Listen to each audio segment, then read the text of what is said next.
Hey there, sleepyheads, and welcome back to our quiet corner of history, where the past whispers its secrets gently enough to lull you into a peaceful slumber. Tonight, as the world outside settles into its own hush, we're embarking on a journey to a realm of profound stillness and inescapable order, the ancient Greek underworld. If this calm exploration resonates with you, a quiet subscribe and a thoughtful like are always appreciated, and we'd love to know where you're drifting from in the comments below. So dim the lights, perhaps turn on a fan for that soft background hum, and let's ease into tonight's journey together, beginning with the very bedrock of their cosmos. You find yourself in a world where the very fabric of existence is meticulously layered, a cosmos conceived not as a random swirl of elements, but as a multi-tiered edifice. For the ancient Greeks, this wasn't just a philosophical idea. It was the immutable systemic condition of reality laying the intricate groundwork for the underworld. You're living in a universe that clearly delineates its domains, each with its own inhabitants and rules, a hierarchy etched into the very sky and soil. High above, beyond the clouds, you watch drift lazily by Lai's Olympus, the vibrant, often tumultuous home of the gods. You imagine its peaks glittering with divine light, echoing with laughter and thunder, a realm of power and immortal beauty far removed from your own struggles. In the middle, right where your feet are planted, lies the mortal world, a transient stage for human endeavours, love, war, and the quiet rhythm of daily life. And then beneath it all, vast and echoing, stretching into the earth's unfathomable depths, is the domain of Hades. You understand instinctively that death is not an ascent.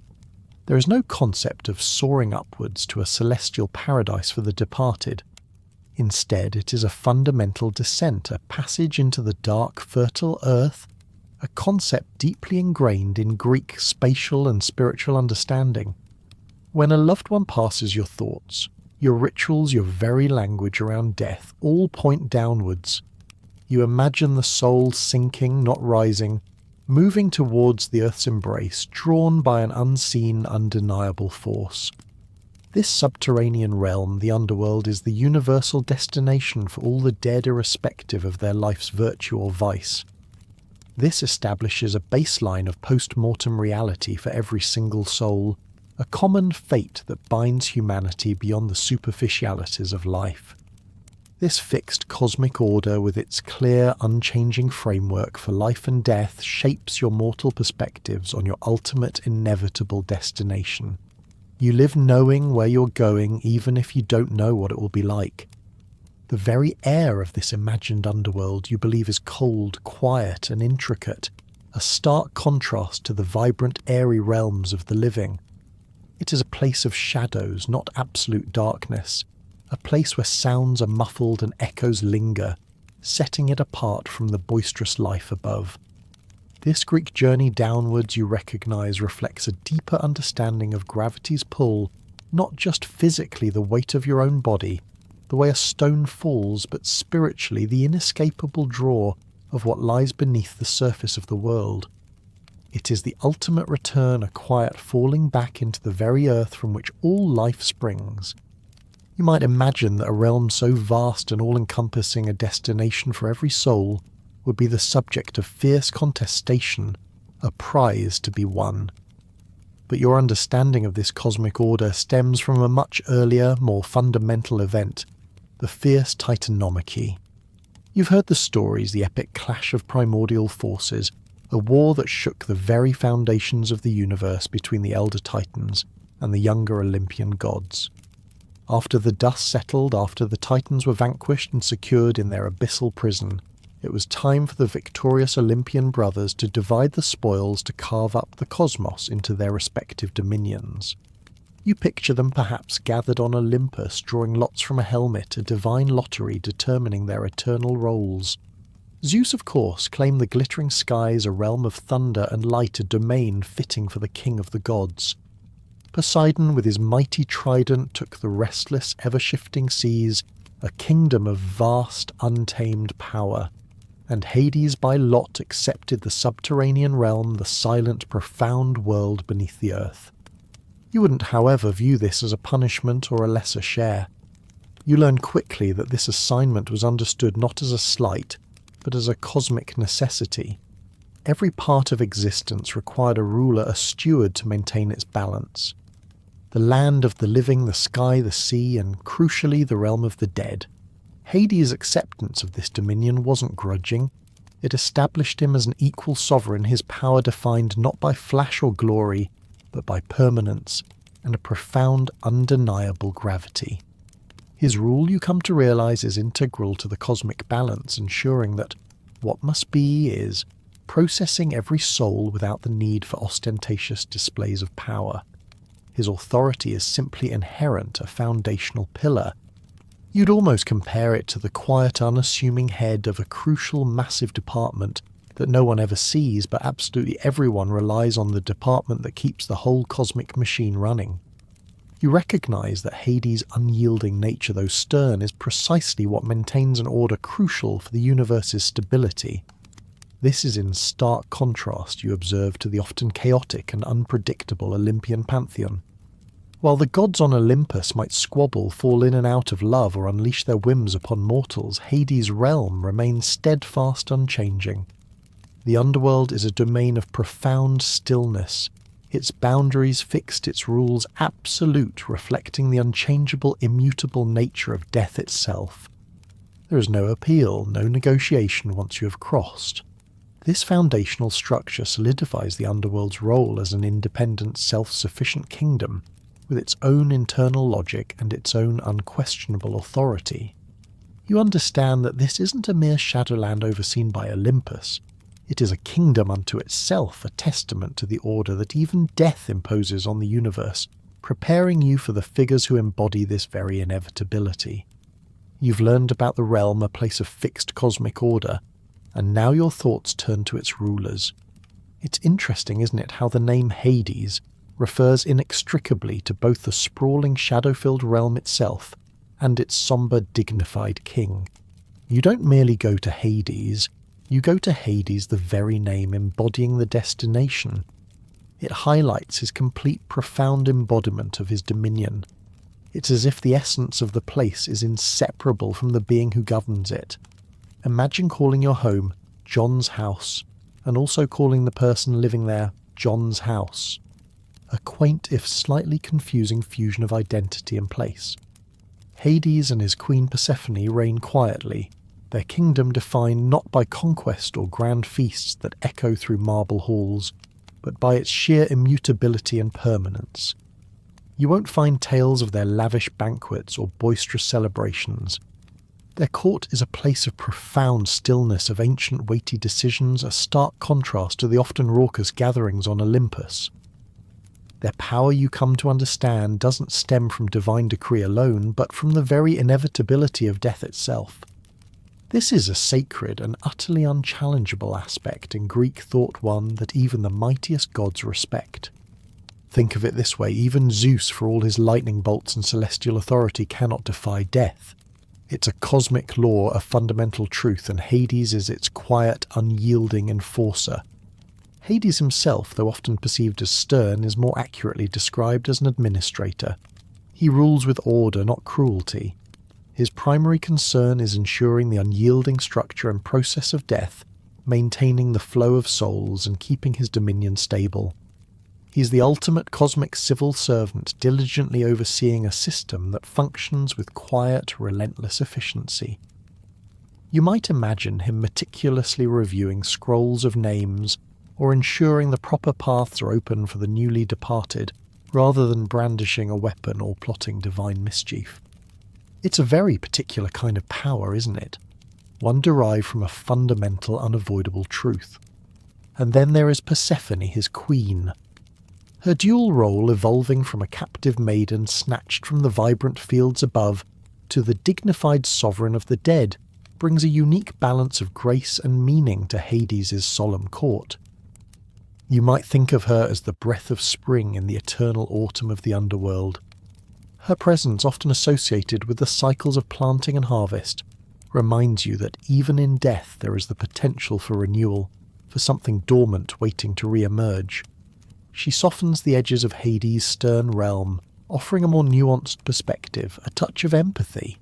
Her story ensures that the Underworld isn't just about endings, but about the profound cyclical interplay between life and its cessation. Their quiet eternal reign, largely free from the dramatic squabbles and infidelities that plague their Olympian counterparts, underscores the ultimate inescapable rhythm of life and death, a constant underlying presence beneath the vibrant transient mortal world. You breathe, you live, you die. And they are there ensuring the process. This foundational understanding, this quiet inevitability embodied by the rulers, sets the stage for the practicalities of passage, the very first step your soul would take on its journey. So you've departed the mortal coil. The breath has left your body, the warmth has faded, and now your psyche, your soul, is embarking on its inevitable descent. But even in death, bureaucracy reigns supreme. You soon discover that your journey isn't a free pass. There's a gatekeeper, or rather a ferryman, who stands between you and the deeper realms of the Underworld. His name is Charon, and he's not exactly known for his hospitality. Picture him, an ancient figure often described as cranky, with a long gnarled pole navigating the murky waters of the river Acheron. You can almost feel the chill of the air, the dampness clinging to your insubstantial form as you approach his waiting skiff. Here's the thing about Charon: he demands payment. Not in kind words or soulful pleas, but in hard, cold currency. A single obol, a small coin. You wouldn't have been able to carry it yourself, of course. This coin, you realise, was carefully placed by your loved ones under your tongue, or perhaps on your eyes before your burial. It's a small detail, but a monumentally important one. This isn't merely a symbolic gesture, a quaint custom for the living. It is a critical logistical requirement. Think of it as the ultimate toll fare, the actual ticket for passage across the river. It's a fundamental economic transaction, the first real hurdle you face in the afterlife. You'd almost smirk at the thought, even beyond the grave, the universal currency exchange still applies. It's the original cash-only service, and there are no exceptions. If by some oversight or misfortune you arrive without this paltry sum, your fate is sealed, and it's not a pleasant one. Souls without payment are denied passage. You'd be condemned to wander the sorrowful riverbanks for eternity, a ghostly vagrant in the twilight. You can almost hear the faint, ceaseless murmuring of these lost souls, their laments blending with the lapping of the dark water. They are the eternally restless forever, gazing across the river at a destination they can never reach, a profound and agonizing spiritual homelessness. This highlights the absolute necessity of that seemingly small funeral custom back in the mortal world. Your living relatives understood this.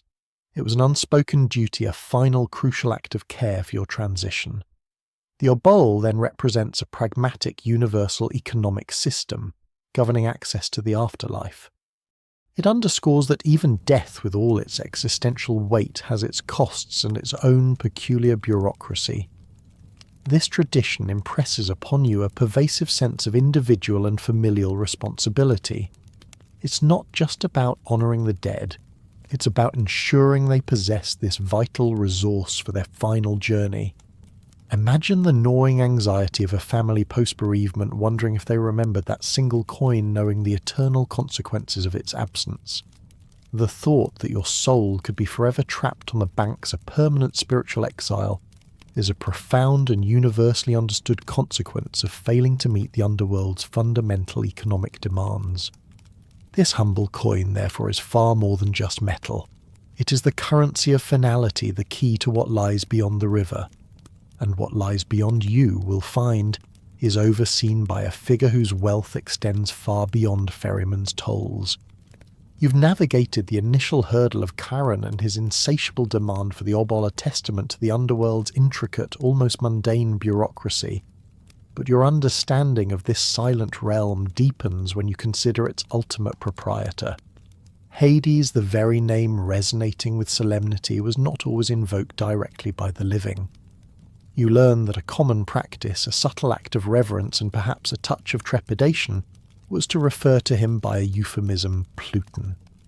This Greek word means the wealthy one, and it's a designation that subtly yet profoundly acknowledges his dominion over Earth's hidden treasures.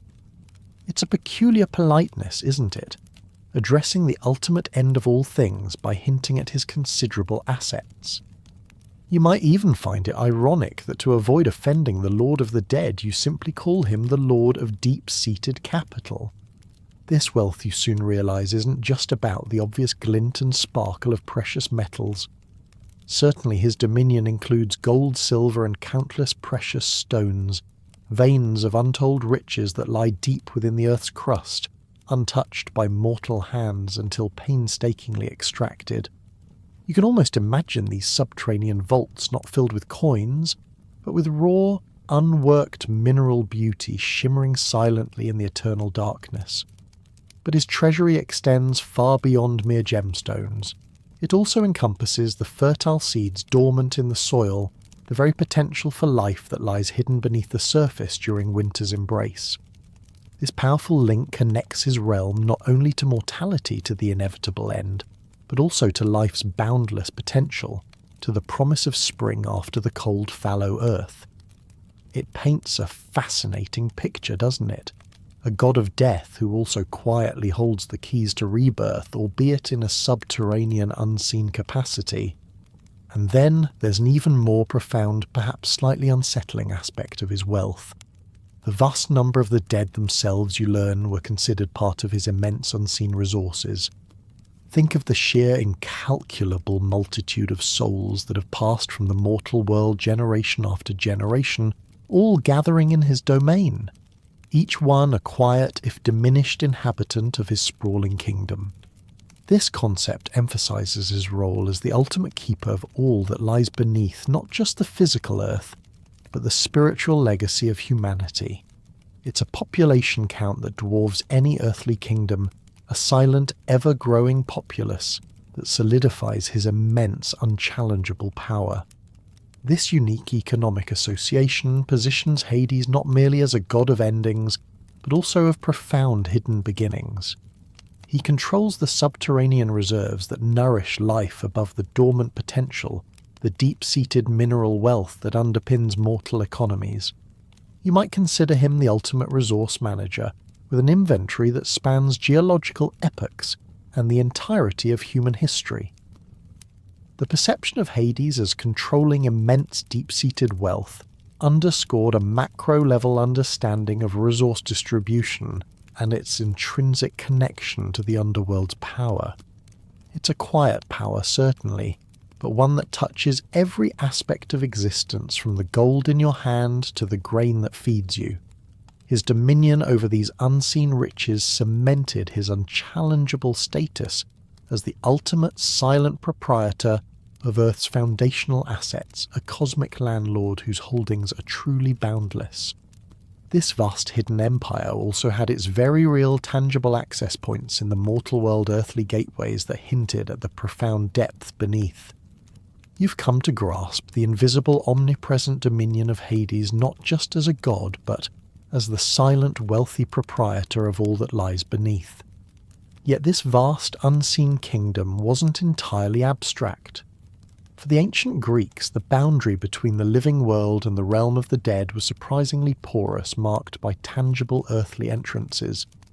You would have believed in several famous locations, places treated with a profound sense of awe and caution, almost like fragile seals holding back a powerful otherworldly force. Imagine standing at Cape Taenarum in the Peloponnese, a rugged, rocky promontory jutting into the sea. There a deep cave, dark and forbidding, was whispered to be a literal gateway, a gaping maw into the Earth's interior. Or consider Lake Avernus in Italy, a still dark volcanic lake, whose very name means without birds, due to the noxious fumes that were once believed to poison anything that flew over it. You'd approach such sites with a prickling sensation on your skin, a shiver running down your spine, a mix of fear and reverence. These natural formations, these deep caves, silent lakes and steaming vents, were not merely symbols. They were seen as literal gateways, blurring the line between mythic geography and the tangible physical landscape you inhabited. You'd know stories of heroes who dared to descend through them, of Orpheus, Odysseus and Heracles making their perilous journeys, and if they could go down, then surely the dead must pass that way too. The very air around these sites was often described with an eerie, still quality. You might notice the wind dying down, a hush falling over the surrounding landscape, as if the very atmosphere held its breath, hinting at the proximity of the realm of the dead. It's the kind of silence that doesn't feel empty but profoundly full-laden with unspoken things, a weight of ancient presences. You'd feel it in the stillness, a coldness that seeps into your bones regardless of the season. The Acheron River flowing through northwestern Greece was also believed to be a literal entrance, its dark, slow-moving waters seen as a physical manifestation of the boundary river in the Underworld. You'd hear tales of its mists, its sombre banks, and perhaps even glimpse something indistinct through the fog, underscoring the deep integration of the natural environment with your spiritual beliefs. It wasn't a question of if these places were entrances, but when and how they allowed passage. This integration meant that the sacred and the mundane were often intertwined, the spiritual touching the physical in ways that might seem fantastical to a modern mind but were utterly real to yours. You understood that the underworld itself wasn't a shapeless void. It was conceived as a fully formed terrain, a structured landscape even in death reflecting a fundamental Greek preference for order and a dislike of chaotic formlessness even in the realm of the afterlife. It had its own rivers, you knew its own gates, and crucially its own judges. It was a proper kingdom organised and navigable even if terrifying. This tangible geography imbued with sensory details like eternal sighing from its winds or the flaming torrents of its deeper rivers made the transition to the afterlife a more concrete and understandable journey, albeit an unsettling one. It offered a map for the unknown, a structure for what would otherwise be pure, terrifying emptiness. It wasn't just a place to vanish into, it was a place to travel through step by careful step towards the ultimate, most terrifying of its depths. You've considered the physical entrances, the very tangible points where your world brushes against the chthonic. But deep beneath even those foreboding gates beyond the rivers of woe and lament lies a realm that chills the soul with a more profound ancient dread. This is Tartarus. It wasn't merely a location in the way the Asphodel Meadows or even Elysium might be a place you could vaguely picture. Tartarus was more, much more. It was a primordial being, an abyssal pit carved into the bones of myth itself, a cosmic wound at the very core of existence. You understand that it was born from chaos and Gaia, making it older than the gods themselves, a representation of a cosmic depth that predates even the Olympian order you've come to know. It is the raw, untamed, terrifying deep from which everything sprang, now inverted into a prison.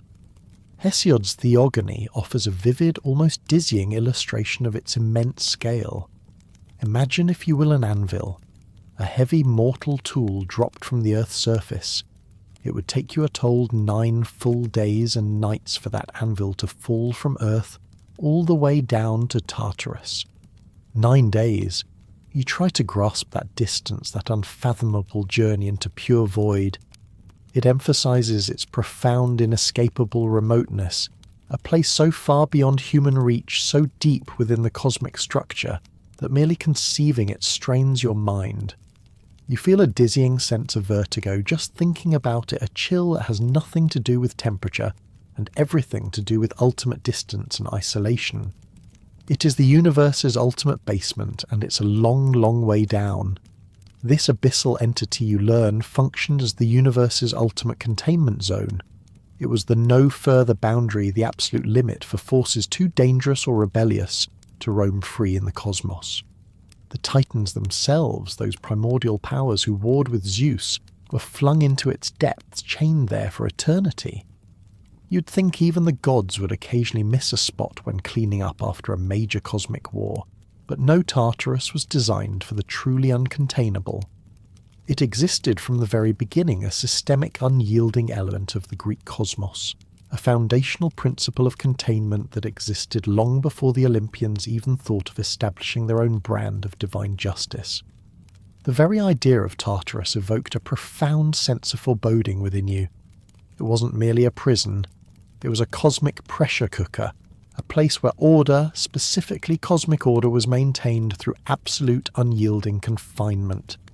It was the place where everything that threatened the delicate balance of the universe was banished, ensuring that the realms above could flourish, even with their occasional divine squabbles.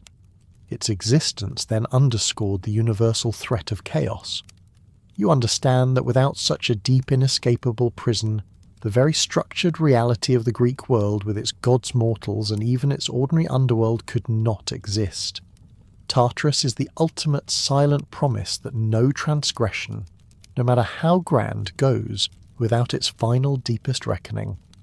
This profound primordial reality shapes your understanding of power and control, moving from the cosmic structure to the very practical governance within the underworld itself, where formidable beings ensure this unyielding order for every soul.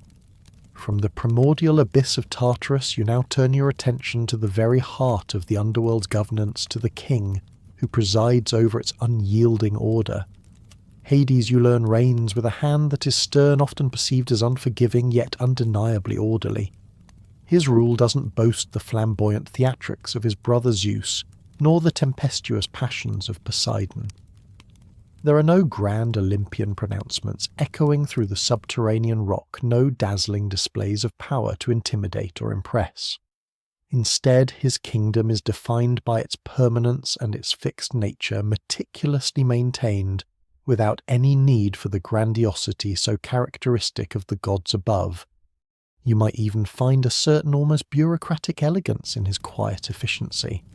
He's the ultimate silent sovereign overseeing an eternal system that simply is. His authority, you realize, isn't derived from popularity contest or shifting alliances. It stems from something far more fundamental: cosmic necessity and the absolute inevitability of death itself. This makes his reign absolute, his power universally acknowledged, even by the mightiest of other gods. You understand that no deity, no matter how potent, can defy the call to the underworld. When your time comes, Hades awaits, and his word is final. This ingrained acceptance of his power provides a curious sense of security. There's no arguing with fate, and Hades is fate's most diligent administrator. You'd think that such an immense power would come with a heavy crown, but his influence is often exercised with understated gravitas. Remember how you learned he was often called Pluton, the Wealthy One? This euphemism, you now see, subtly reinforces his profound power. He doesn't just hold sway over the earth's hidden gold and silver, he commands the silent, vast populace of the dead. Each departed soul, a quiet inhabitant of his sprawling realm, adds to his unspoken, profound influence. It's a wealth measured not just in precious metals, but in the sheer scale of his domain and its occupants. Imagine being the quiet proprietor of every life that has ever ended, a demographic unparalleled in its sheer numbers, a silent army that requires no upkeep. You might also observe a striking contrast to the often scandalous affairs of the Olympian pantheon. Hades, for all his sternness, is fiercely loyal to his queen Persephone. You won't find tales of his philandering or his numerous divine dalliances. His focus is singular, his domain, and his queen. This deep loyalty, a quiet anchor in his often solitary existence, further underscores his dedication to the stability and integrity of his realm. He rarely engages in the petty squabbles and dramatic rivalries that define Olympian politics. He prefers to maintain a solemn distance, acting only when the sacred boundaries of his realm are transgressed, or when a mortal hero foolishly attempts to cheat death itself. It's almost as if he's saying, I have enough on my plate down here. Let them sort out their divine dramas above. Ultimately, Hades' unyielding nature ensures the underworld's stability. While this might sound grim, it provides a curious, almost comforting sense of predictability in the face of death's profound mystery. You know what awaits, even if the details are vague. The system is constant, the ruler unwavering. This unwavering quiet power is fundamental, and it is beautifully complemented by the queen who shares his throne, bringing a unique perspective to the shadows. You've reflected on Hades, the stern, unwavering king, his rule absolute, his focus singular. But even in the realm of the dead there is balance, a counterpoint to such formidable gravitas. Sharing his throne, you discover, is Persephone, queen of the Underworld.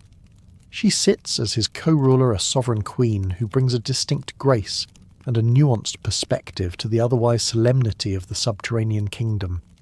You understand her role as a crucial bridge between life and death, embodying a connection that Hades by his very nature cannot.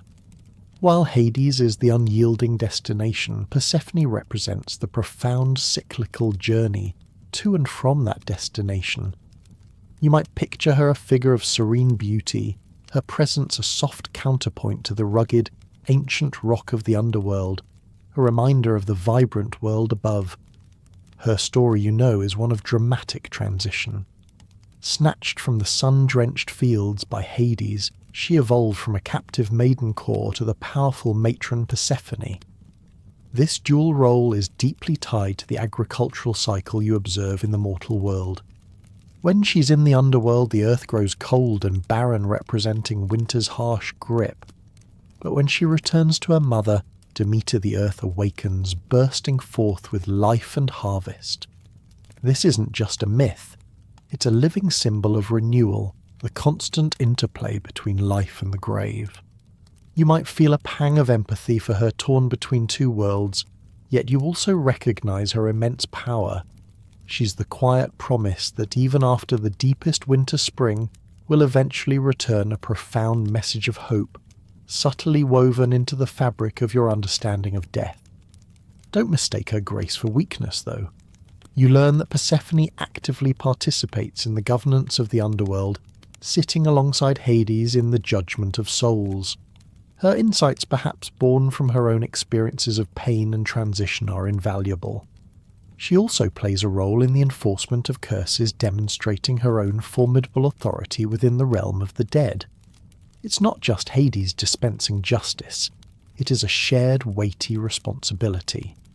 You would observe her not as a mere consort, but as a potent force, her judgments carrying the weight of both divine law and a unique understanding of human suffering and hope.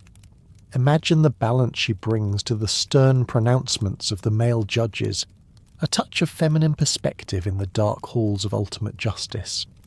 For the living Persephone often served as the mourner's comfort.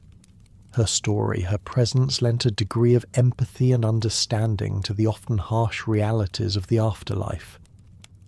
When you grieve for a loved one, you might find solace in the thought of Persephone, a queen who herself knew separation and sorrow.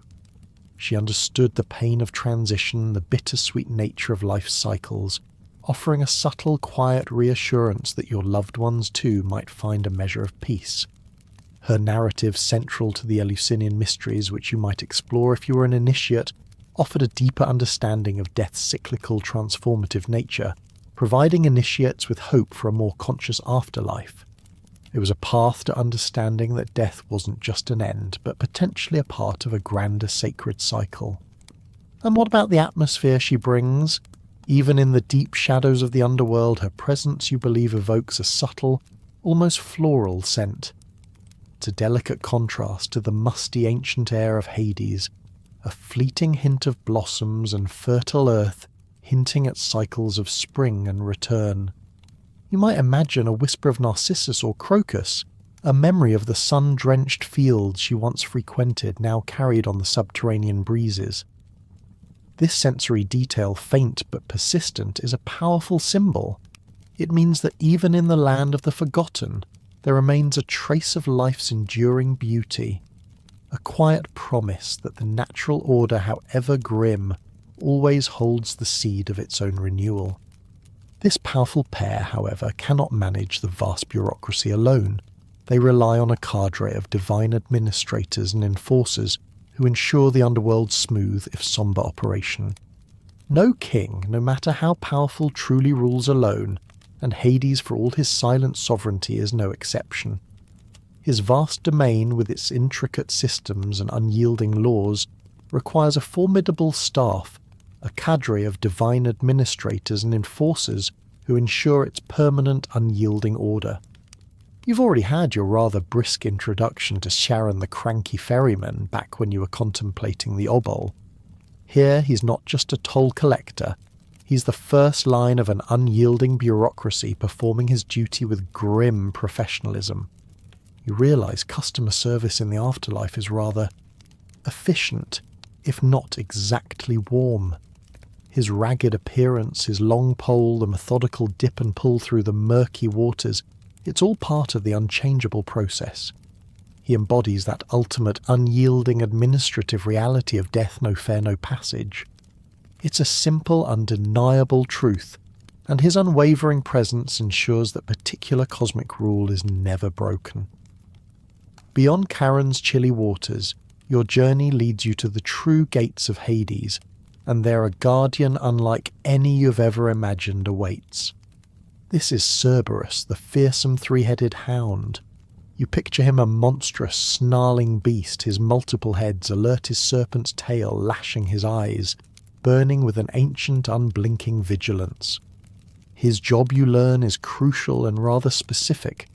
He guards the gates not primarily to keep mortals out, though he certainly does that, but to ensure that the dead once inside remain in. He embodies the finality and inescapability of the underworld. You'd think that getting into the afterlife might be the hard part, but escaping it. That's where Cerberus truly excels. It's a very effective security system, you must admit, a silent, perpetual deterrent.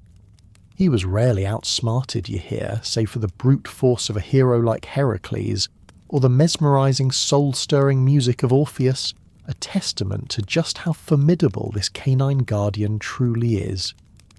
You wouldn't want to be caught trying to sneak back out. But the underworld isn't just about gates and dogs. It has its own brand of cosmic justice administered by beings far older than the Olympians. Enter the Furies or Erinyes, ancient relentless goddesses, whose very names Alecto, Mega, Era, Tisiphone whisper of unyielding vengeance. Born from the blood of Uranus, they embody the primal, inescapable consequences of certain transgressions. They are the spectral investigators, the untiring prosecutors pursuing kin murderers and oathbreakers across the mortal world, driving them mad with guilt and terror. You feel a cold knot in your stomach at the thought of their whispers echoing your own deepest regrets, magnifying them into an inescapable torment. They serve as primal enforcers of a moral order that transcends human law, ensuring that some crimes are never truly forgotten. Their presence, a haunting, persistent remorse that clings to the guilty even beyond the grave. Then there is Hecate, a goddess whose power stretches across the boundaries of worlds, often depicted with twin torches illuminating paths both literal and spiritual. She traverses the liminal spaces between life and death, earth and underworld. She assists Persephone, presiding over thresholds of transformation, a silent observer of all transitions.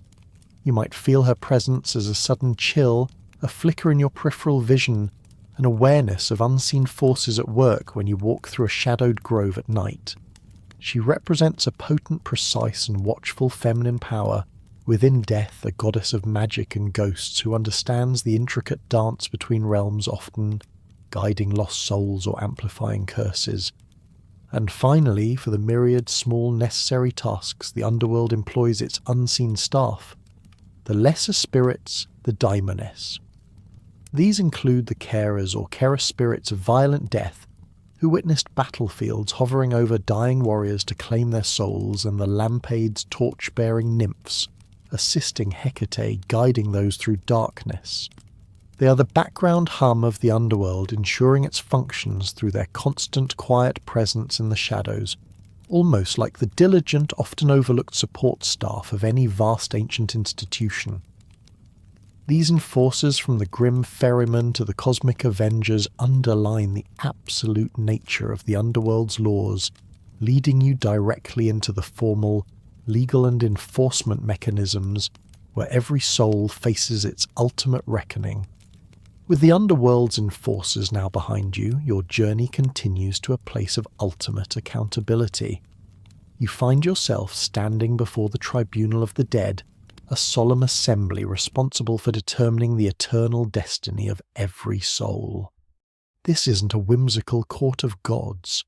Imagine instead a chamber of profound ancient authority, perhaps carved from dark, unyielding rock, lit by an otherworldly glow that casts long, silent shadows. Here, three figures of immense gravitas sit in judgment: Minos, Rhadamanthus, and Iacchus. You realize these aren't deities by birth. They were once mortal kings elevated to this formidable role as arbiters of the dead. This fact alone lends a curious weight to their decisions, for they too once walked among the living, experienced its triumphs and temptations, and presumably its moral ambiguities. Minos the chief judge presides with a stern but undeniably fair wisdom. You might imagine him overseeing the sorting of shades with the meticulous precision of a mythical civil servant, his gaze not accusatory, but deeply scrutinizing, weighing the invisible balance of your past actions. Rhadamanthus, renowned for his unwavering honesty in life, takes on the souls from the Eastern world. He applies a moral purity to his judgments that tolerates no excuses, no clever trickery, piercing directly to the core of your character. With him you sense evasiveness is useless. He sees through all pretenses. Aeacus, revered for his piety during his mortal reign, judges those from the Western world, bringing an impressive record of divine service and unwavering adherence to sacred rites to his unyielding pronouncements. His decisions, you understand, are infused with a deep respect for the gods and the established cosmic order. The judgments rendered by this formidable trio are strictly based on a soul's life deeds. This court, you quickly learn, cares little for your mortal wealth, your earthly status, or the fleeting praises of your peers. Instead, it meticulously assesses the substance of your existence. They weigh your civic duty, how well you contributed to your community, the responsibilities you upheld, your honour in battle if you were a warrior, or your integrity in your dealings with others is scrutinized. Crucially, they examine your respect for the gods, your hospitality towards strangers, your generosity to those in need, and critically your avoidance of hubris, that dangerous, overweening pride that challenges the gods themselves and inevitably leads to a fall. You recognize this as a far more comprehensive assessment than any earthly court could ever manage, delving into the very essence of your character, not just your observable actions. It's a profound audit of your entire being, a cosmic balance sheet, where every unspoken intention and every quiet act is tallied. The judges, impassive and ancient, seem to read not from scrolls, but from the very weave of your ethereal form, from the echoes of your past life still clinging to your psyche. This meticulous process ensures that no soul escapes its just due, preparing you for the chilling finality of their verdicts. This tribunal, you understand, functions as a final, inescapable court. There are no appeals, no higher authorities to petition once these pronouncements are made. Their word is absolute, their judgment irreversible. It is a reflection of Greek legal culture, which even in the mortal world prized justice and accountability, however imperfectly applied. But here in the underworld, that ideal is made absolute. Your life itself serves as the ultimate testimony and defense. Every choice you made, every word you spoke, every thought you harbored is laid bare. You are in essence your own lawyer, your own witness, and your own exhibit. It's a chilling thought, perhaps, that your entire existence, stripped of all its mortal embellishments, is presented as evidence, leaving nowhere to hide, nothing to deny. Imagine the sheer weight of this moment. The quiet solemnity of the chamber, broken only by the occasional pronouncement, the soft rustle of unseen robes, or perhaps the faint lingering echo of a sigh from a newly judged soul. You are judged not by the standards of a single city-state, but by a universal moral code, a cosmic framework that predates human laws. Your deeds against others, your piety towards the divine, your commitment to your community, these are the metrics.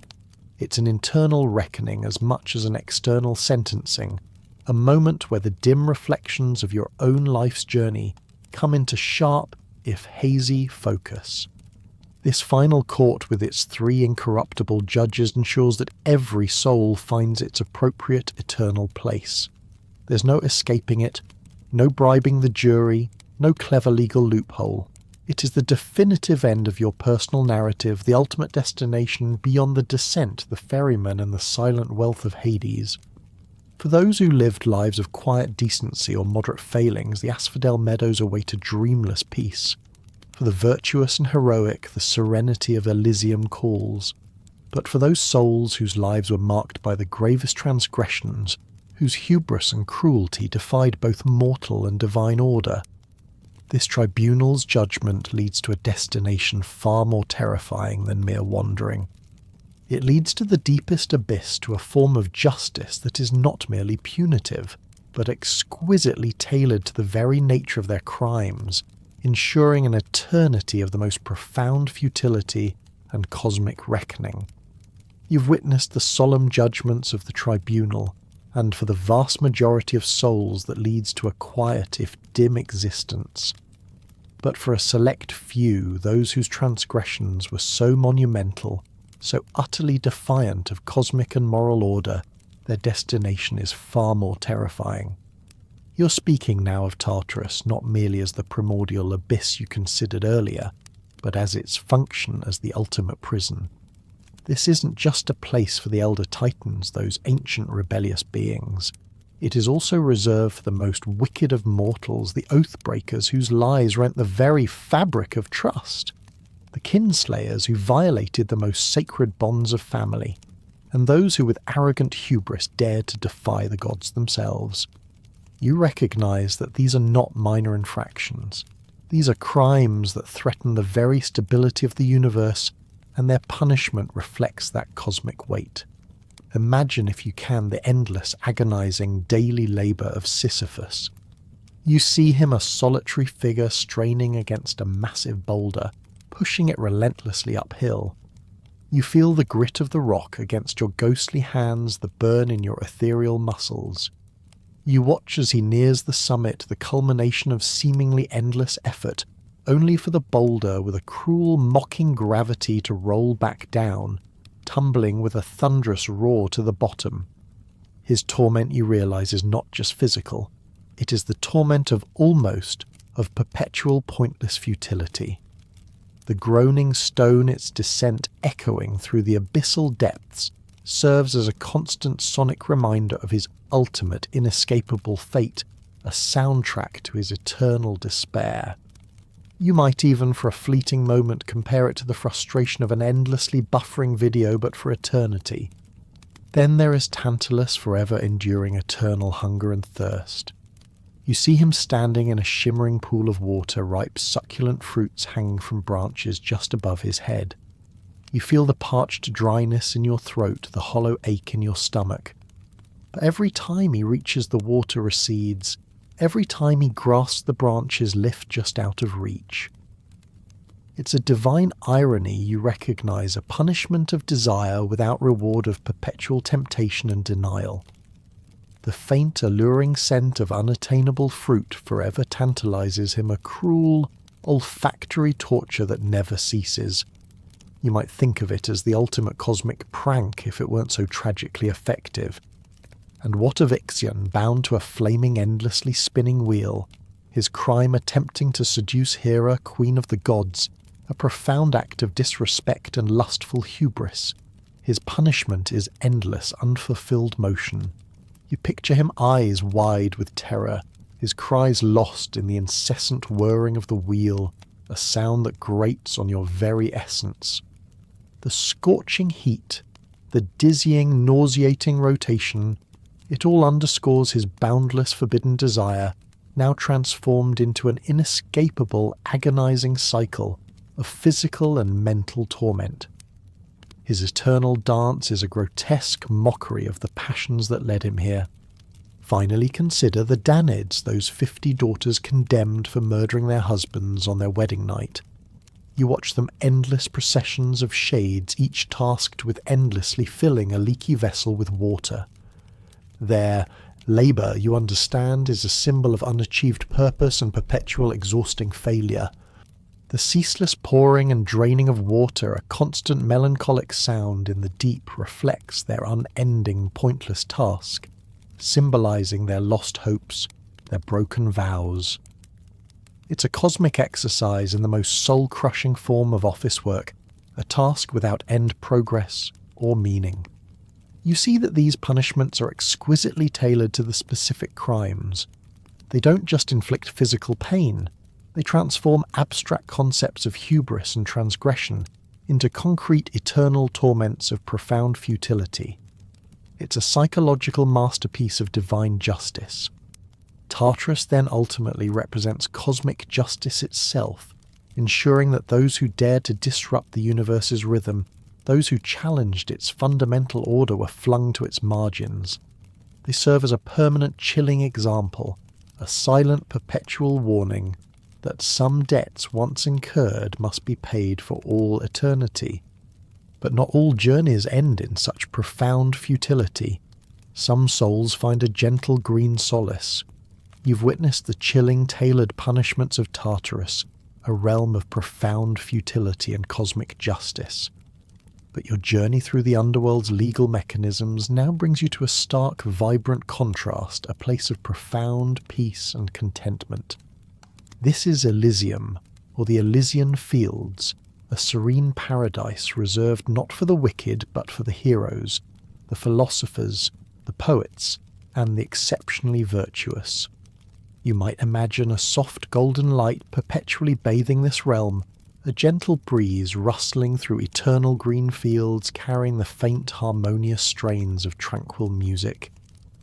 It is, you realise, a true reward for lives well lived, a gentle sigh of relief after the tumultuous journey of mortal existence. Here the soul finds peace. You're no longer restless, no longer yearning for what was or what might have been. The anxieties and sorrows of your mortal life have faded, replaced by a profound sense of calm. The air is warm without being hot, the light bright without being harsh. It's a place of contentment amidst an eternal spring, where the vibrant colours of nature are never dulled by the changing seasons, and the mundane concerns of earthly life are utterly absent. Imagine a perpetual vacation from all your troubles, a state of being where every need is met, every desire quieted. Within Elysium there's an even higher echelon, a more exclusive destination, the Isles of the Blessed. This rarefied paradise, you learn, offers eternal bliss to those rare souls who achieve 3 consecutive virtuous lives. It's the ultimate achievement in spiritual evolution, allowing them to escape the grueling cycle of reincarnation, entirely to live in a state of pure, unadulterated serenity forever. You might view it as the ultimate spiritual upgrade reserved only for those with a flawless cosmic credit score. It's an enticing prospect, a testament to the belief that profound virtue could indeed lead to ultimate liberation. Early Homeric portrayals of Elysium depicted it as a far-off physical realm, often located at the edge of the world for specific favoured mortals. It wasn't a universal destination for the good, but rather an elite and exclusive haven, highlighting the extraordinary nature of the heroes and demigods who resided there. You understood it as a place reserved for a very select few, a testament to their exceptional deeds and divine favour, rather than a general reward system for all virtuous souls. It was a place for Achilles, for Menelaus, for those touched by destiny. Later, as Greek thought evolved, philosophers and poets expanded upon this vision. Virgil, for instance, reimagined Elysium as a station on a grander cosmic journey. Here souls could not only find peace but also gain profound wisdom, meet their revered ancestors, and even foresee future generations before potentially embarking on another cycle of rebirth. it became a place of spiritual growth, a kind of advanced university for the departed, rather than just a retirement home for heroes. You might imagine philosophical debates under shady trees or quiet contemplation by a gentle stream expanding your consciousness even in death. Plato in his philosophical dialogues further linked Elysium to the immortality of the soul, envisioning it as a liberating homecoming for the wise and the just. For him, it was a bright, peaceful destination for enlightened consciousness, a final reward for those who pursued truth and virtue throughout their mortal lives. It became a place where the soul, now purified and enlightened, could truly thrive free from the constraints of the body and the distractions of the material world. This evolving concept of Elysium demonstrates a profound cultural quest for meaning, for a hope, beyond the stark realities of the common afterlife, laying the groundwork for how the human spirit grappled with identity, morality, and its place in this vast structured realm. Having explored the serene fields of Elysium, you now pivot your gaze from the realm itself to the very essence of what makes that journey your soul, or psyche. For the ancient Greeks, this wasn't a static concept. It was something that evolved dramatically in understanding, particularly in its post-mortem state. Initially, you'd have imagined the soul not as a robust conscious entity, but as a small ephemeral figure often winged, departing the body at the moment of death. It was a mere outline, a breath, a faint echo of the person it once inhabited, lacking substantial power or a full sense of self. Think of it less as a fully formed being, and more like the faint impression left behind on a dusty surface, present but insubstantial. Homer, whose epic verses shaped so much of your worldview, painted a particularly bleak picture of this afterlife. You wouldn't find much comfort there. Even mighty heroes, those paragons of strength and glory like Achilles, languished as mere shadows. You would encounter them perhaps in the dim asphodel meadows, their forms hazy, their voices faint, their memories flickering like dying embers. You might recall Achilles' lament to Odysseus, famously stating that he would rather be a living serf, the lowest of mortals, than a king among the diminished dead. This sentiment, delivered by one of the greatest warriors of all time, underscores the profound loss of vitality, of personal agency, and of true existence that death implied in those early traditions. You realize that even if you achieved great fame in life, in death it all dissolved into a muted, almost depressing quality of insignificance. Your vivid mortal existence, it turns out, was simply the high-resolution version. Death offers a much pixelated, monochromatic echo. This Homeric vision, while powerful, wasn't the final word. Later philosophical and Orphic traditions, you discover, began to transform this understanding of the soul. No longer a mere shadow, the psyche started to be viewed as a moral essence, a traveller capable of growth, of learning, and even of salvation across multiple lives. This was a radical departure, introducing a dynamic element to what had previously been a static, diminished existence. Pythagorean belief, for example, saw the divine soul as a prisoner of the body, a spirit encased in flesh.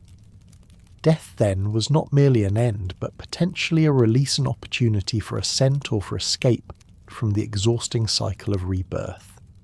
This suggested a deeper spiritual potential, a purpose beyond simply wandering as a shade. You might feel a glimmer of hope at this new perspective, a sense that your post-mortem journey could be more than just a fade to grey.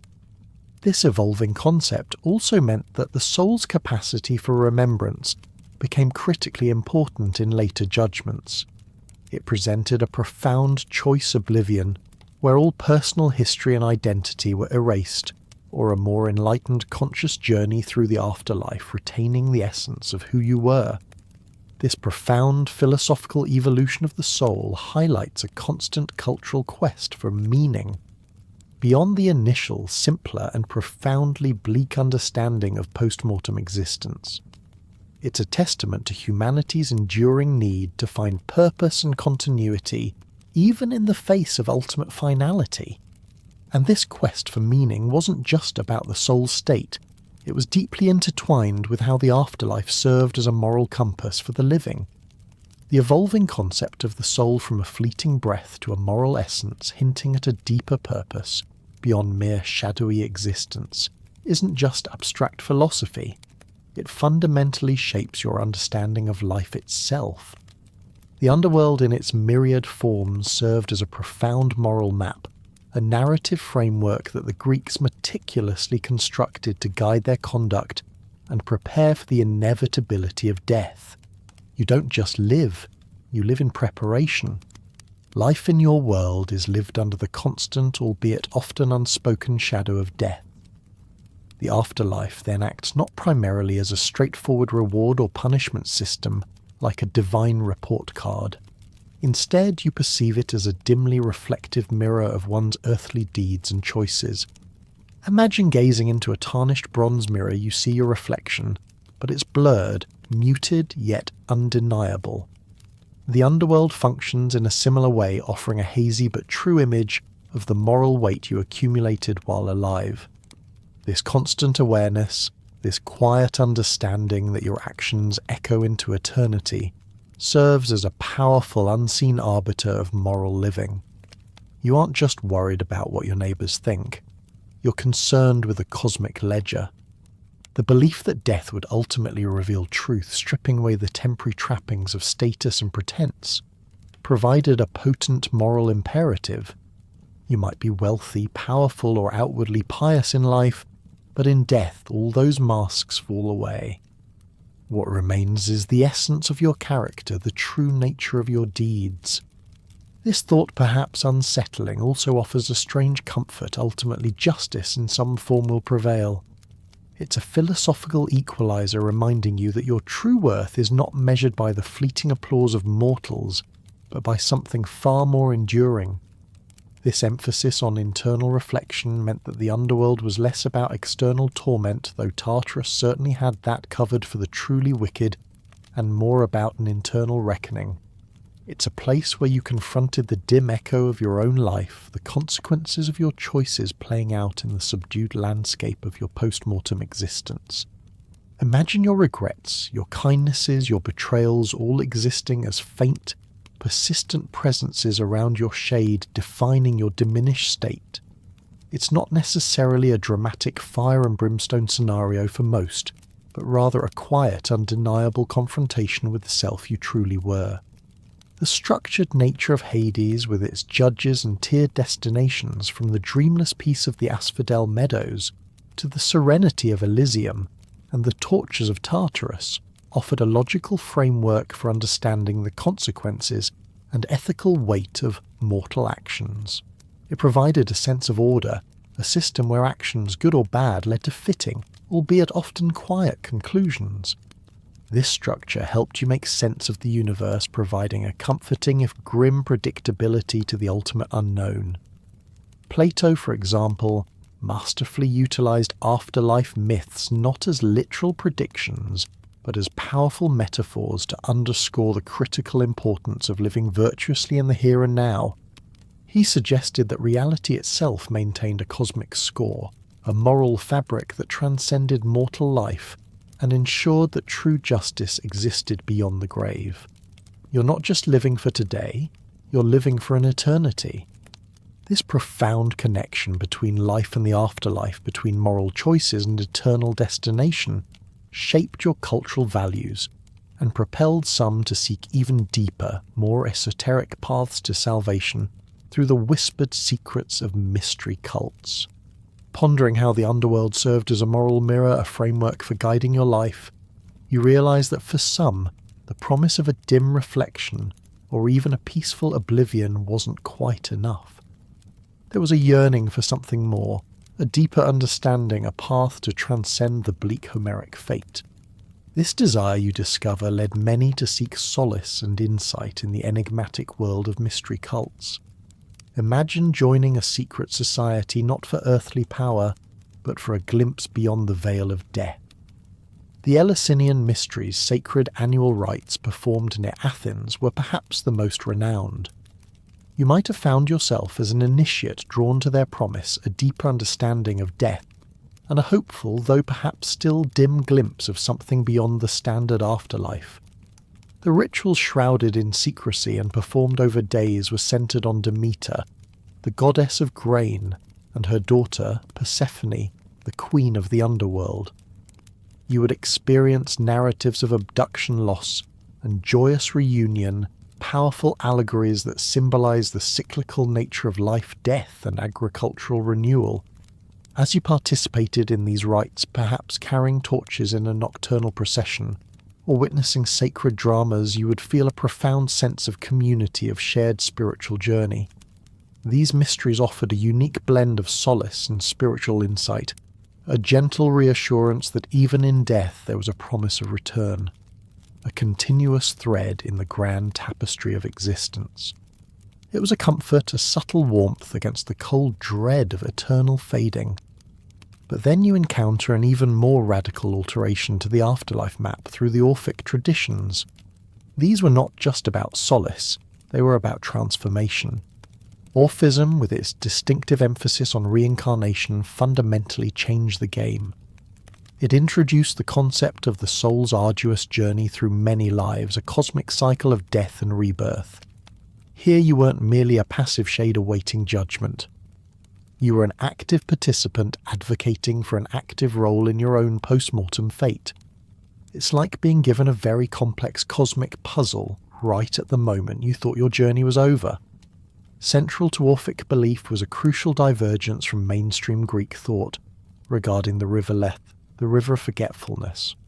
Most souls you remember were destined to drink from its waters, erasing all memories of their mortal lives. But Orphics explicitly warned against this enforced oblivion. They saw it not as peace, but as a perpetuation of ignorance, a reset button that prevented true spiritual progress. Instead, they guided initiates to actively seek Mnemosyne, the river of memory. By retaining self-awareness, by remembering the divine origin of your soul, you could break the cycle of reincarnation, achieving a higher state of being. You might imagine the sheer discipline required, the mental fortitude to resist the siren call of forgetting to cling to your identity, even as the currents of the underworld tugged at your essence. To aid in this conscious navigation, tiny gold tablets no bigger than your thumbnail were buried with Orphic dead. These were not merely trinkets. They served as cryptic passwords, spiritual cheat sheets for the afterlife. Imagine holding one in your ghostly hand, feeling its cold metallic weight. Inscribed with precise instructions, these tablets contained verses for the soul to recite, proving its purity and conscious belonging to a higher remembered state. You might think of them as an ancient, highly exclusive spiritual GPS system, complete with voice commands for the departed. This divergence in belief, the mainstream path of forgetting versus the Orphic path of remembering, revealed a striking cultural tension. It highlighted the immense spiritual discipline required to attain a different kind of post-mortem peace, one built not on blissful ignorance, but on enlightened self-awareness. It presented a choice: fade into the background hum of eternity, or strive for a conscious, remembered liberation. This profound longing for remembrance, this fear of being utterly forgotten, was a powerful undercurrent in Greek society, deeply affecting how you valued glory and legacy even in your mortal days. You now understand that the profound fear of oblivion of aphanesis was a relentless motivator, shaping not just heroic deeds, but the most intimate and solemn moments of your life. More profoundly than physical pain, or even the bleakness of an eternal diminished existence, you as an ancient Greek feared aphanesis, oblivion, to be utterly forgotten, to lose all memory and identity, to become a spiritual homelessness, a nameless wisp indistinguishable from the countless others. That was the ultimate terror. It's like losing your very essence, a cosmic erasure that leaves nothing but a void where you once were. You might compare it to having your entire digital footprint wiped clean, but permanently, irrevocably, from the universe's memory bank. This deep-seated fear propelled a powerful counterforce in your culture, the relentless pursuit of kleos or glory. Kleos was paramount and earned form of afterlife, achieved not through divine intervention or moral purity, but through heroic deeds, through actions that would ensure you were sung of and remembered in mortal stories in epic poems in the collective memory of your people. This, you understood, was the only true immortality.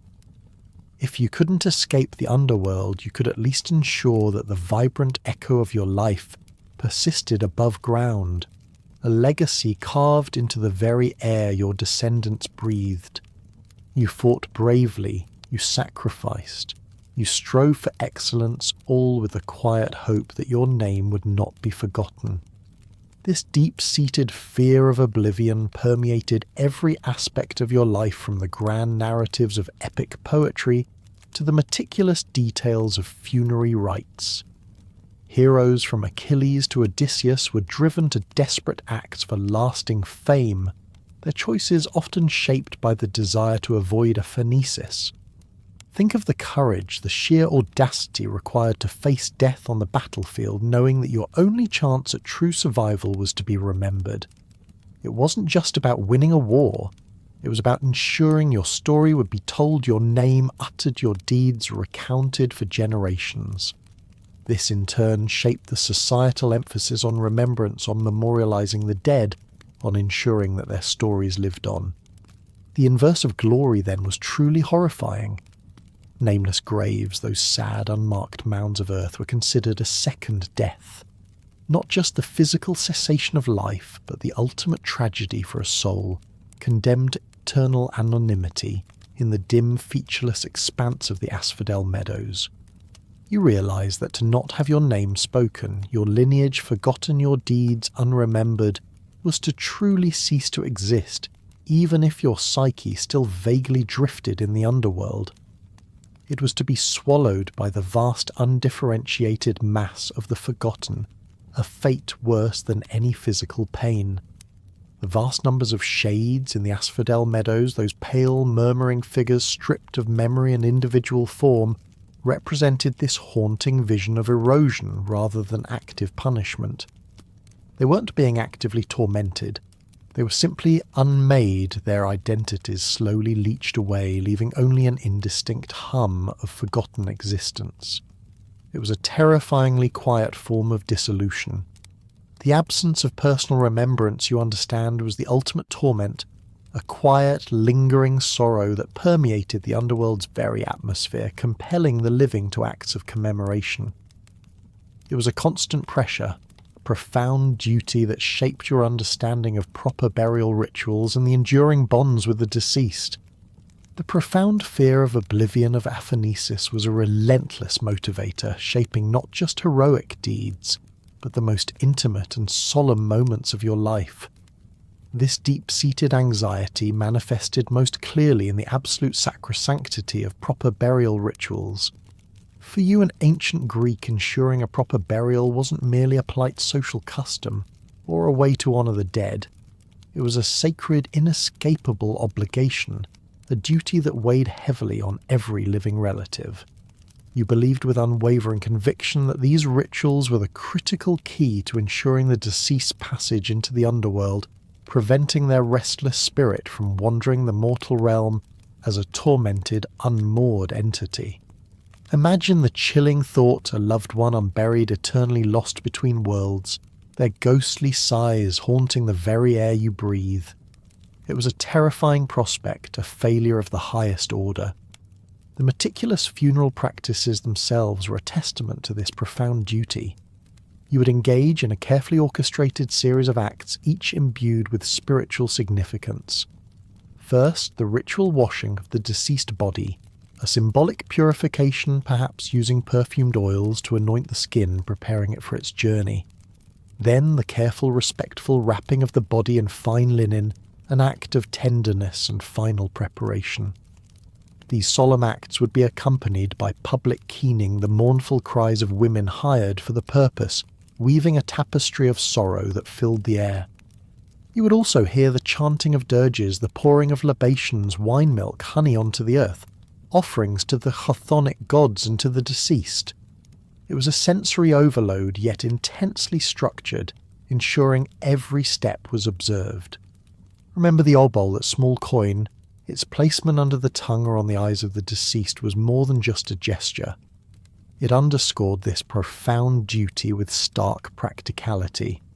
You knew unequivocally that it was a logistical and spiritual necessity for the soul's journey across the Acheron. Without it, your loved one was stranded. It's a rather literal pay-to-play system you muse even when the game of life is irrevocably over. Even in the face of death's mystery, there was a system of payment required, a kind of eternal transit fare that could not be neglected. The consequences of failing in this duty were dire, extending far beyond the individual soul. Leaving a corpse unburied was considered a profound curse, not just for the family, but for the entire community. You feared it could invite haunting, spectral visitations from the aggrieved spirit, or even plagues and civic disorder, as the gods might express their displeasure through earthly suffering. This made proper burial a shared societal concern and responsibility. It wasn't just your family's problem, it was everyone's problem. The collective well-being was tied to the respectful treatment of the dead, highlighting the deep interconnectedness of the living and the departed. Furthermore, marked tombs and inscribed deeds were essential. A simple stone, a name, perhaps a brief epitaph recounting your lineage or a notable achievement, served a crucial purpose to prevent that dreaded second death through oblivion. These markers preserved the individual's story, and just as importantly, their connection to their lineage, ensuring that Kleos could endure.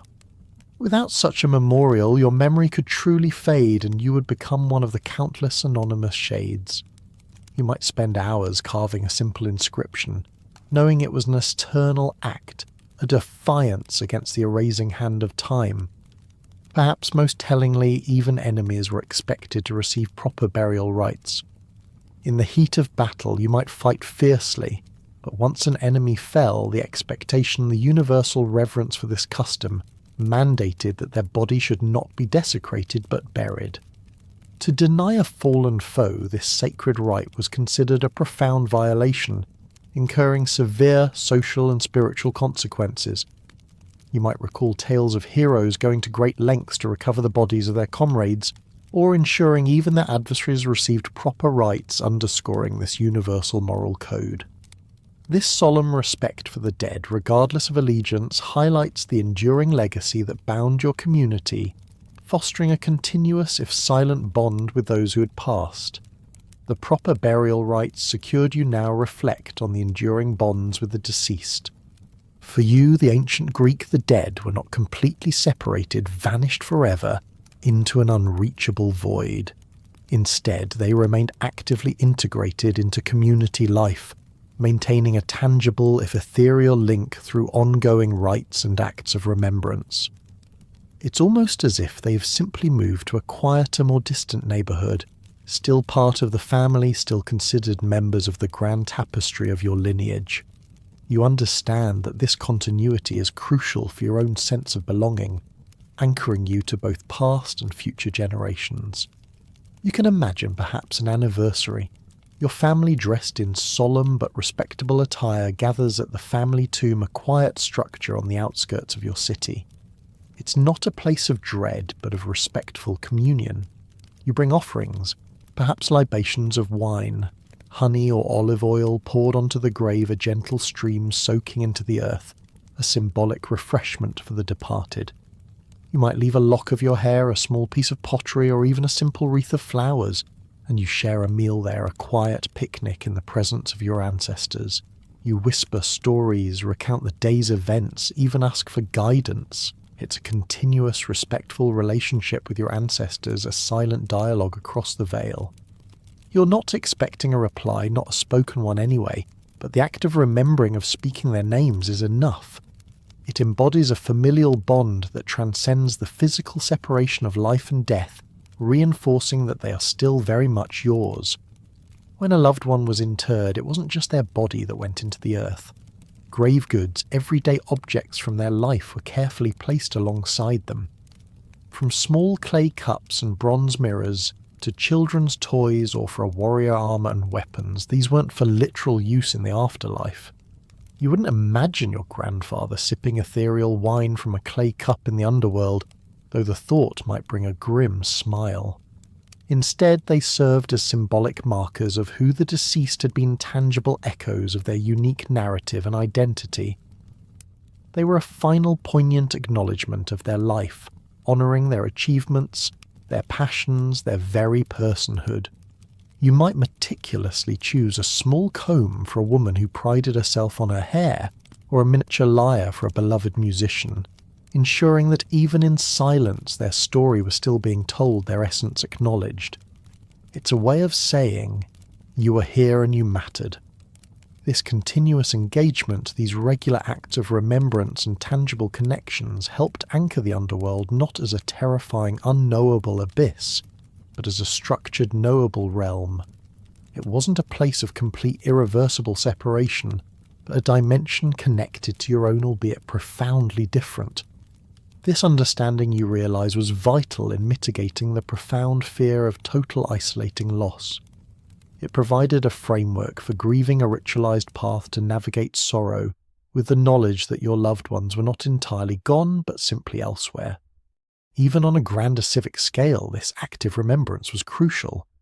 You might recall Pericles' famous funeral oration delivered during the Peloponnesian War. In commemorating the fallen soldiers, he wasn't just honouring individual heroes, he was preserving Athens' collective memory and identity.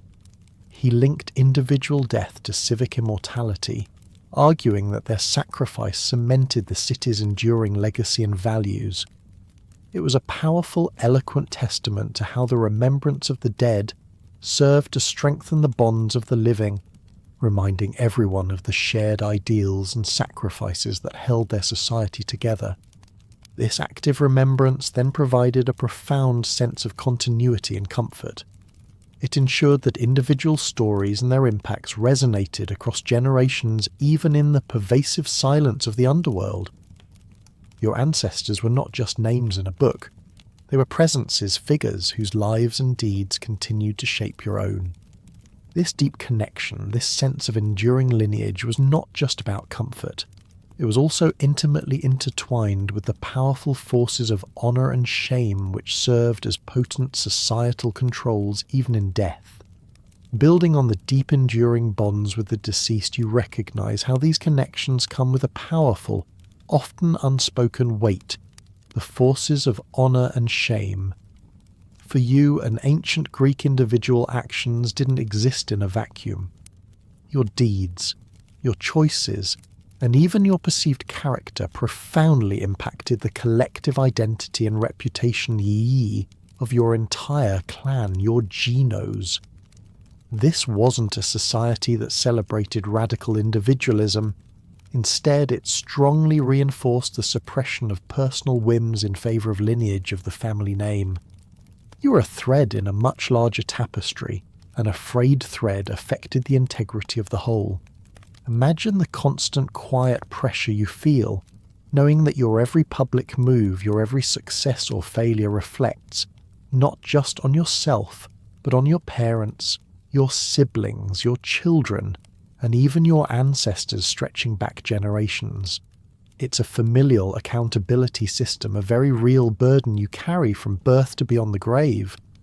Community judgment, you understand, held immense, almost tyrannical power. A scandal, a significant transgression by one member, could carry far-reaching consequences capable of tarnishing a family's standing for generations. Think of the whispers, the averted gazes, the sudden chill in social interactions. It wasn't merely a temporary social faux pas, it was a stain that was incredibly difficult to wash away, creating a constant pervasive pressure for adherence to societal norms and virtuous conduct. You'd find yourself carefully considering every word, every gesture, knowing that one misstep could bring lasting disgrace not just upon you, but upon your entire household. It's almost like a permanent public rating system that everyone is constantly aware of, and a single low score can ripple through your entire ancestry.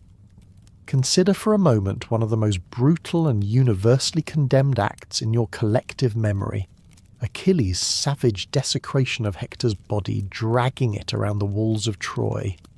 This wasn't just an act of vengeance, however fierce his grief for Patroclus. It was a profound, shocking violation of the most sacred burial codes, a deliberate act of dishonour that incurred universal shame, and more importantly, divine displeasure. You would have heard the stories with a shiver, understanding the depth of the transgression. It was an assault on Hector's kleos, yes, but also a public shaming that reflected poorly on Achilles himself despite his warrior prowess. You learn that even in the heat of passion or vengeance there were lines you simply did not cross, unspoken rules of warfare and death that held even the mightiest heroes accountable. This emphasis on honour and shame served as a powerful societal currency, more influential in many ways than any written law. Living virtuously, upholding your duties, demonstrating piety, and crucially ensuring proper posthumous rites for your deceased family members were not optional extras. They were critical for maintaining your social standing and perhaps even more terrifyingly, for avoiding ancestral disgrace. You might be a wealthy merchant, but if your family neglected the burial of a distant cousin, the shame would stick a silent mark against your name. You understand that the living have a profound responsibility to the dead, not just for the soul's passage, but for the family's ongoing honour. The grim fate of unburied souls, condemned to wander unjudged, restless, and without peace, served as a stark, ever-present social warning. It wasn't merely a personal tragedy for the unburied, it was a public declaration of a severe breach of duty, a glaring example of neglecting sacred duties to the dead. You would point to such a fate not just as a spiritual horror, but as a public mark of shame, a consequence for societal transgression. The very thought of being forgotten, or dishonoured in death, of your name fading into nothingness, or being remembered only with scorn, was a powerful motivator for adherence to social norms. It shaped behaviour more subtly, but effectively than any overt legal mandates, a silent hand guiding your choices, ensuring you maintain the delicate balance of respect and propriety. This pressure, this need for careful adherence, extended even to how you spoke of the underworld itself, influencing the very words you chose. You've learned how deeply honour and shame influenced every facet of your life, moulding your actions and even your respect for the deceased.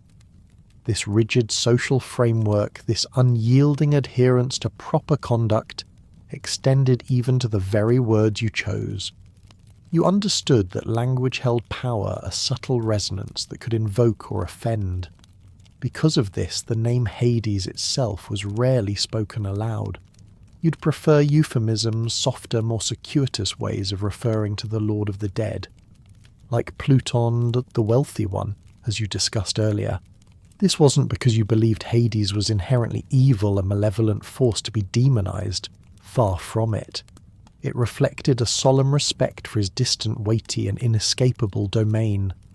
You respected his power, his reach, and the absolute finality he represented.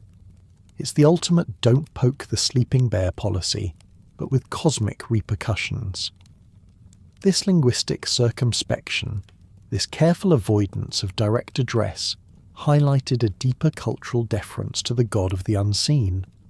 You instinctively knew that directly invoking his name was akin to drawing his attention, acknowledging his immutable power, without directly challenging or engaging it.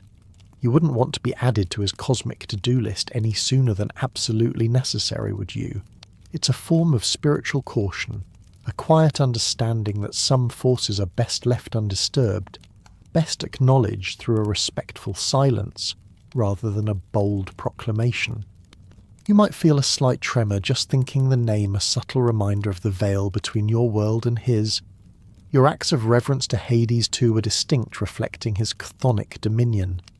While sacrifices to Olympian gods might be performed in daylight with white animals, their smoke rising to the heavens, sacrifices to Hades were done at night. You would bring black animals, perhaps a black ram or a dark sow, their dark forms blending with the shadows. The ritual would be performed in hushed tones, the sacrificial fire burning low, and crucially the smoke sent downwards into the earth, a distinct ritual reflecting his subterranean realm and the hushed respect due to him. You can almost smell the faint scent of charcoal and blood seeping into the soil, a direct offering to the unseen depths.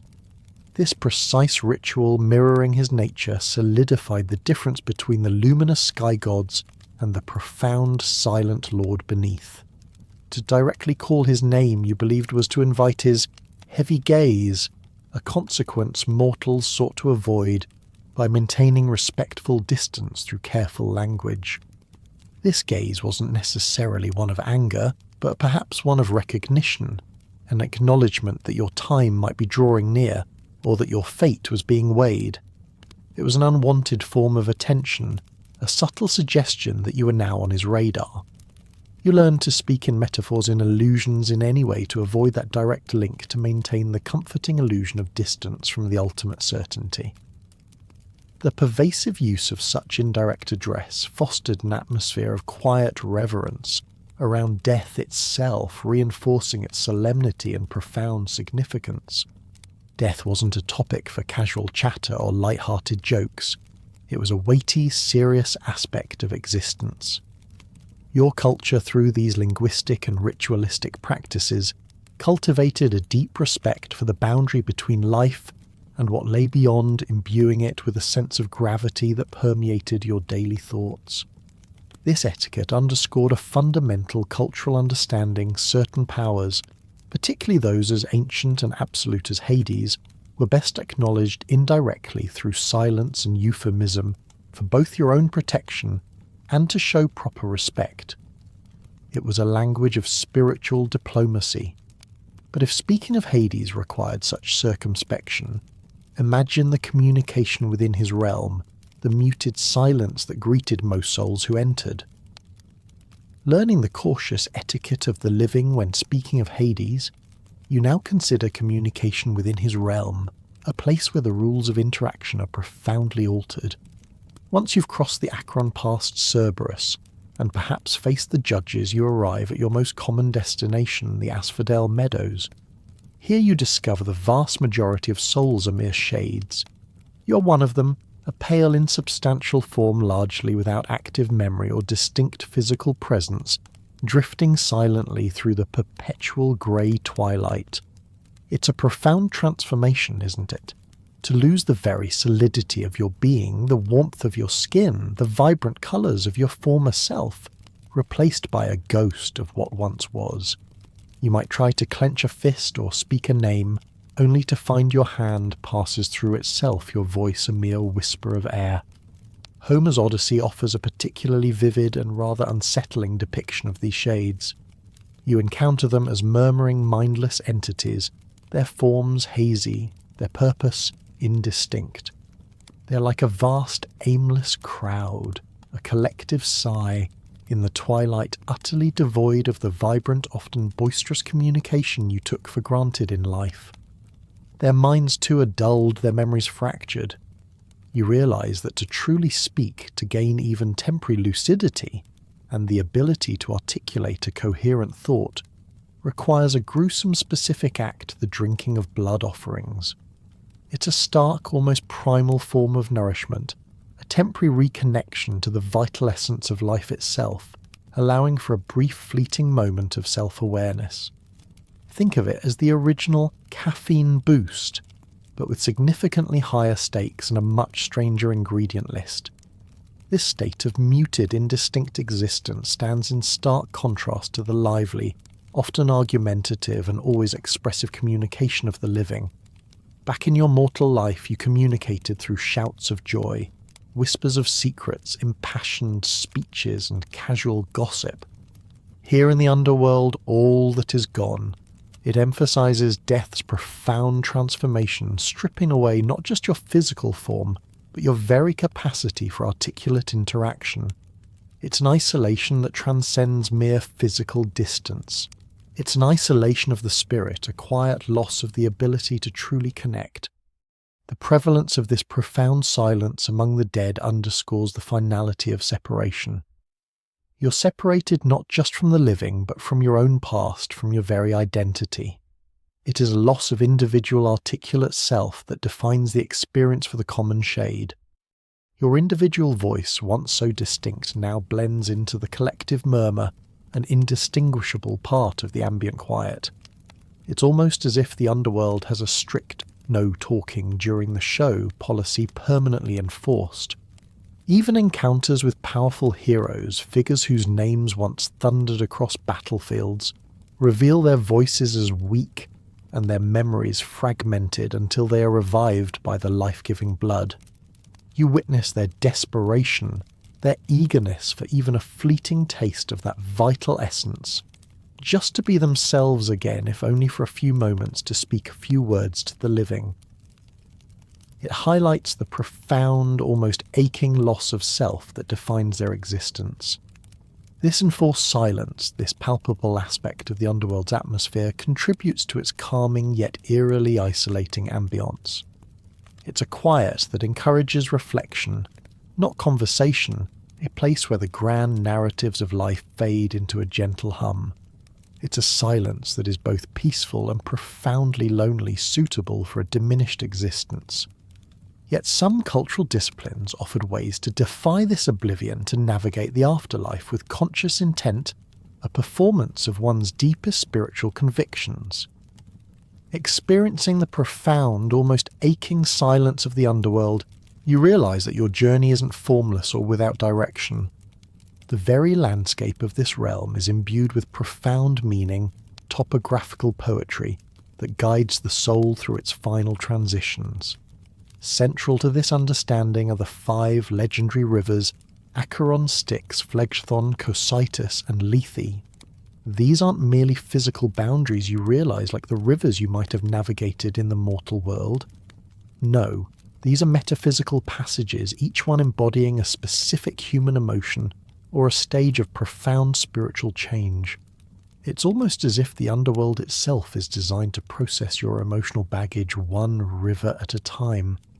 You begin, of course, with the Acheron, the river of woe. This is the river Charon ferries you across its murky waters, carrying the weight of earthly sorrows, the lingering griefs of your mortal life. You can almost feel the chill emanating from its depths, a physical manifestation of lamentation and despair. Think of every sadness you've ever known, every regret, every loss. They all seem to flow into this one dark current, a collective sigh. Then there is the Styx, the river of hatred. Its very name, you learn, evokes a primal, unyielding emotion, a deep-seated aversion. The Styx held a unique, almost terrifying sacred power. By its dark waters, even the mighty Olympian gods swore their most inviolable oaths. To break an oath sworn on the Styx was to invite unimaginable cosmic consequences, a power that transformed a natural feature into a potent symbol of ultimate truth and consequence. You understand that this isn't merely a river. It's a living, breathing testament to unbreakable vows, a cosmic witness to integrity or its devastating absence. Moving deeper, you might encounter the Phlegethon, the river of fire. Unlike the cold, sombre waters of Acheron and Styx, this river literally flows with molten fire, its flames licking at the shadowy banks, casting an eerie, flickering glow across the caverns. You might feel a primal heat, an echo of mortal pain and anger, a visualization of burning passions and retributive justice. It is not necessarily a torment for all, but an ever-present reminder of the fiery nature of some souls and some punishments. Next, you hear the mournful sounds of the Cocytus, the river of lamentation or wailing. Its waters are said to be made of the tears of the unburied, the lost, and the condemned. You can almost hear the soft, ceaseless keening, a symphony of ancient sorrow, a poignant echo of all the grief that has ever existed. It's a very audible landscape, even in the quiet of the Underworld, each river with its own distinct sonic signature. Finally, for the majority of souls, there is the most profound river of all Lethe, the river of forgetfulness. You remember how the Orphics vehemently warned against it. For the mainstream Greek, however, drinking from its waters was a universal ritual, a release. This act was designed to erase all memories of your mortal life, all the triumphs and failures, the loves and losses. You sip the waters and suddenly the sharp edges of your past begin to blur, softening the blow of death, reducing the sting of past sorrows and personal history to a dreamlike haze. It's a profound, almost comforting erasure, allowing you to settle into your new, diminished existence without the psychological discomfort or lingering pain of your past. It's the ultimate mental reset button, ensuring a quiet, unburdened transition. These liquid boundaries, with their distinct personalities and sensory descriptions, from the eternal sighing of the Akron's winds to the flaming torrents of the Phlegethon, provided a vivid, immersive framework for the soul's passage. The journey from the sorrowful Akron to the mind-erasing Lethe symbolically guides the soul through a process of shedding earthly attachments, preparing for its new, diminished existence. It's a progressive letting go, a gentle unravelling of the ties that bound you to life. The constant, irreversible flow of these rivers underscores the idea of an absolute transition, a one-way journey into a complex and unyielding spiritual landscape, mirroring the human experience of profound loss and change. It's a natural, inevitable process, much like the changing seasons, a constant ebb and flow that quietly defines the very fabric of existence in the underworld. And for those who sought to consciously navigate this flow, there were special instructions. Exploring the poetic topography of the underworld's rivers, each one a symbolic passage for the soul, culminating in the mind-erasing waters of Lethe, for most, you now turn to a select few. For those who followed the path of Orphic traditions, this final act of forgetting was not an inevitable peace, but a grave spiritual error. For them, your journey through the underworld was less a passive descent and more an active, disciplined performance, a test of character and adherence to specific spiritual rules. You see, the Orphics viewed life itself not as a gift or a brief flicker, but as a cycle of entrapment, a prison for the divine soul. Death then became a crucial test, an opportunity for liberation, if only you knew the secret pathways. It's like being given a very complex cosmic puzzle right at the moment you thought your journey was over. These specific disciplined instructions for initiates navigating the afterlife were not whispered casually. They were sacred knowledge, guarded secrets designed to guide you. The sternest warning you learned was against drinking from Lethe. While others sought its oblivion as a release, you were taught to vehemently resist its siren call, its promise of sweet, empty peace. Instead, your task was to consciously search for Mnemosyne, the river of memory. You can almost feel the pull of conflicting currents, one urging you to forget, to let go of all burdens, the other demanding an arduous clinging to self-awareness, to your divine origin. This act of remembering, of retaining your true identity, was the key to breaking the cycle of rebirth, to achieving true freedom from the endless turning of the cosmic wheel. It's a spiritual battle against the very nature of the mainstream afterlife, a refusal to simply fade into the background hum. To aid you in this challenging endeavour, tiny gold tablets no bigger than your thumb were often buried with Orphic initiates. These weren't mere charms. They acted as spiritual passwords, cryptic instructions etched onto the metal, a literal guide to the afterlife. Imagine holding one in your spectral hand, its cold weight a tangible link to the wisdom of your cult.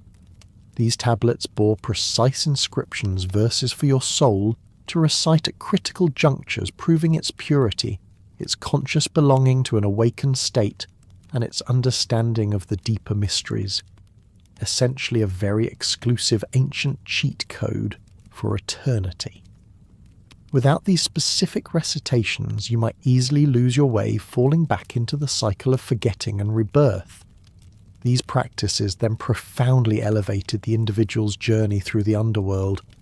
It transformed a passive descent into an active, disciplined performance of spiritual knowledge and unwavering commitment. Your conscious choices, your remembered truths, became the very instruments of your salvation. It was a rigorous form of spiritual acrobatics, demanding unwavering focus even when your senses were dulled. The Orphic's emphasis on conscious memory and death offered a powerful alternative to mainstream oblivion, suggesting a path to liberation through active remembrance, a defiance of the universal fading. It meant that your destiny was not entirely predetermined. It could be shaped by your disciplined intent. This cultural discipline transformed the afterlife experience into a profound test of character and adherence to specific spiritual rules. Persistent woord qua tinskitio.